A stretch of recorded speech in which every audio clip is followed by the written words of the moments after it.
Uncle আমাকে 12 টাকার ভাত দেন। কি বলো মামুনি, 12 টাকার ভাত হয় নাকি? আঙ্কেল আমার কাছে এর থেকে আর বেশি টাকা নাই, আপনি দেন না আমাকে 12 টাকার ভাত। মেয়েটাকে দেখে মনে হচ্ছে অনেক ক্ষুধার্ত, টাকাও আনছে 12 টাকা, কি আর করার। আচ্ছা ঠিক আছে মামুনি, তুমি ওইখানে যাই বসো, আমি দিচ্ছি। ঠিক আছে আঙ্কেল।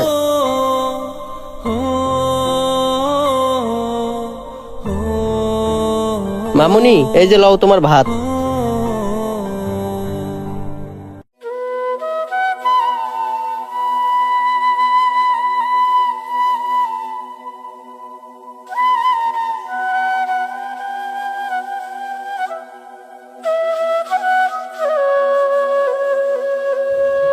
আরে এ কি করতেছো তুমি? আমি তরকারি আনতে না আনতে তুমি পানি দিয়ে ভাত খাচ্ছো। আঙ্কেল আমি তো আপনাকে 12 টাকা দিছি, এই টাকা দিয়ে কি আমি